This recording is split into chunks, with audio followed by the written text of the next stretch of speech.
Israel ने रेगिस्तान में बना डाला समंदर, नमक के पानी को बना डाला पीने वाला। दोस्तों, जब भी हम इजराइल देश का नाम सुनते हैं तो हमारे जहन में क्या आता है? शायद conflict, political tension, middle east की अनगिनत कहानियां और एक मिलिट्री सुपर पावर की इमेज। एक ऐसा देश जो हमेशा ही जियोपॉलिटिकल सर्वाइवल के लिए लड़ता आया है। यही वो तस्वीर है जो दुनिया अक्सर देखती है। लेकिन क्या आपने कभी सोचा है इस देश की असली जंग, उसकी सबसे बड़ी लड़ाई शायद हथियारों से नहीं बल्कि पानी की एक बूंद के लिए लड़ी गई है। एक ऐसी जंग जो जमीन के लिए नहीं बल्कि जमीन को बचाने के लिए और जिंदा रखने के लिए लड़ी गई थी। आज हम आपको इजराइल की उस पहचान से रूबरू कराएंगे जो अक्सर न्यूज हेडलाइंस के पीछे छिप जाती है। ये कहानी है उस इंजीनियरिंग के चमत्कार की, उसके जबरदस्त विजन की जिसने एक रेगिस्तान को जन्नत में बदल दिया। ये कहानी है इजराइल के उस मैसिव वाटर हाईवे की, एक ऐसा प्रोजेक्ट जिसने न सिर्फ एक देश को सूखे से बचाया बल्कि उसकी पूरी तकदीर को नया मोड़ दिया। तो चलिए मिलिट्री हेडलाइंस से परे देखते हैं कि कैसे एक देश ने कुदरत के सबसे बड़े चैलेंज को स्वीकार किया और एक ऐसी जीत हासिल की जो उसकी किस्मत हमेशा के लिए बदल रही है। ये वो कहानी है जो साबित करती है कि सबसे बड़ी ताकत तोप या टैंक नहीं बल्कि इनोवेशन और जिंदगी जीने की जिद होती है। दोस्तों, अगर आपने हमारा चैनल सब्सक्राइब नहीं किया तो जरूर करके चलिए आगे बढ़ें। 1948 में जब इजराइल एक देश बना तो उसने सबसे पहले जो प्रॉब्लम फेस किया, जो चैलेंज उसके सामने था, वो था सर्वाइवल का। और सर्वाइवल के लिए सबसे जरूरी चीज थी पानी। देश का एक बड़ा हिस्सा, करीब 60%, नेगेव डेजर्ट यानी रेगिस्तान था। प्रॉब्लम बिल्कुल साफ थी, पानी था देश के नॉर्थ में सी ऑफ गैलिल जैसे फ्रेश वाटर लेक में, लेकिन जरूरत थी सेंटर और साउथ के सूखे रेगिस्तान इलाकों में जहां देश की आबादी को बसाना था और खेती बाड़ी करनी थी। उस वक्त के इजराइल के prime minister David Ben Gurion का एक सपना था, to make the desert bloom यानी रेगिस्तान को हरा भरा करना। और इसी दौरान ये सपना कैसे पूरा होता ये सोचा गया। पानी को सैकड़ों किलोमीटर दूर रेगिस्तान तक पहुंचाना एक नेक्स्ट टू इम्पॉसिबल टास्क लगता था। यही वो पॉइंट था जहां एक रेवोल्यूशनरी आइडिया जन्म लेता है, एक नेशनल वाटर करियर बनाने का।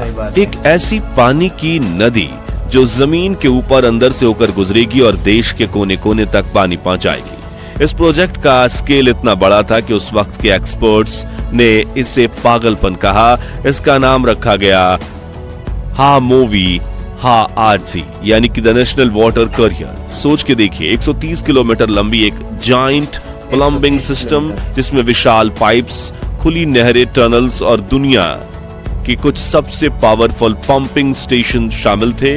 इसका मेन सोर्स था सी ऑफ गैलिल जिसे लेक काइनर्ट भी कहते हैं। यहां से पानी को पंप करके उठाया जाता और फिर ग्रेविटी और पंप्स के कॉम्बिनेशन से उसे देश के साउथ टिप तक भेजा जाता। ये कोई आम प्रोजेक्ट नहीं था, इसमें पानी नीचे से ऊपर यानी ग्रेविटी के खिलाफ पंप करना था, जिसके लिए जबरदस्त इंजीनियरिंग और एनर्जी की जरूरत थी। यह इजराइल के लिए सबसे बड़ा प्रेस्टीज प्रोजेक्ट बन गया, एक सिंबल जो दिखाता था कि वो हर मुश्किल का सामना कर सकते हैं। लेकिन यह सफर आसान नहीं था। इस वाटर हाईवे ने टेक्निकल चैलेंजेस के साथ साथ जियोपॉलिटिकल टेंशंस को भी हवा दी। इजराइल के पड़ोसी देश खासकर सीरिया और जॉर्डन इस प्रोजेक्ट को सख्त खिलाफत के साथ विरोध कर रहे थे। उनका कहना था कि सी ऑफ गैलिल और जॉर्डन रिवर जिससे एक लेक जुड़ी है उनका भी वाटर रिसोर्स है और इजराइल अकेले इस पानी को नहीं ले सकता। इसको लेकर वाटर वॉर्स तक की नौबत आ गई थी। 1964 में जब यह प्रोजेक्ट पूरा हुआ तब इस पर कई पॉलिटिकल और मिलिट्री झगड़े हो चुके थे। इसके अलावा वातावरण को साफ रखना भी था। एक्सपर्ट को डर था कि अगर सी ऑफ गैलिल से लगातार पानी निकाला गया तो लेक का वाटर लेवल गिर जाएगा, उसकी साल्टिनिटी यानी खारापन बढ़ जाएगा और उसका पूरा इकोसिस्टम तबाह हो जाएगा। ये एक बहुत बड़ा रिस्क था, लेकिन इजराइल के पास कोई और ऑप्शन नहीं था। इन तमाम खतरों के बावजूद नेशनल वाटर करियर ने इजराइल के लिए चमत्कार कर दिया। नेगेव डेजर्ट कभी बंजर पड़ रहा था, वो आज हरे भरे खेत और फूल के बगीचों और मॉडर्न खेती आज दिखाई दे रही है। इजराइल की लाइफ लाइन और फूड सिक्योरिटी ये बन गया है। ये सिर्फ एक पाइपलाइन नहीं थी, ये इजराइल की इकोनॉमिक और सोशल लाइफलाइन बन गई। इसने एक पूरे देश का आत्मविश्वास बढ़ा दिया और उसे वाटर टेक्नोलॉजी में वर्ल्ड लीडर बनने की नींव रख दी। लेकिन कहानी यही खत्म नहीं होती। इनफैक्ट अब इसमें एक ऐसा ट्विस्ट आया जिसने पूरी गेम ही पलट दी। पिछले कुछ दशकों में इजराइल ने एक ऐसे आविष्कार किए, डीसैल्टिनेशन। उन्होंने मेडिटेरेनियन सी के खारे पानी को पीने लायक बनाने के लिए दुनिया के सबसे एडवांस और इफिशिएंट प्लांट्स बनाए। आज इजराइल अपनी जरूरत का 80 से 90% पानी इन्हीं डीसैल्टिनेशन प्लांट्स से पूरा करता है।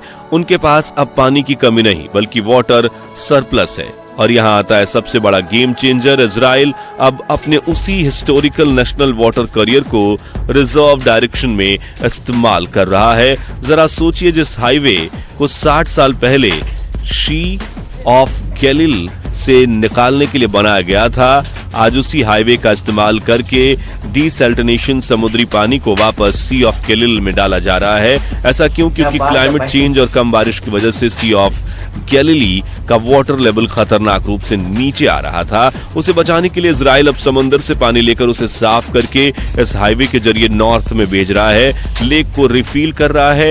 ये दुनिया का पहला प्रोजेक्ट है जहां एक नेचुरल फ्रेश वाटर लेक को डीसैल्टिनेटेड वाटर से भरा जा रहा है। ये न सिर्फ उस लेक को बचा रहा है बल्कि इजराइल की वाटर सिक्योरिटी और फ्यूचर प्रूफ इसे बना रहा है। अब वो बारिश पर डिपेंड नहीं है। यह एक ऐसा स्टेप है जो इजराइल के वाटर फ्यूचर को हमेशा के लिए सिक्योर कर चुका है, बल्कि अपने पड़ोसी देश जैसे जॉर्डन को भी पानी बेच रहा है, जिससे शांति और सहयोग का नया रास्ता खुल रहा है।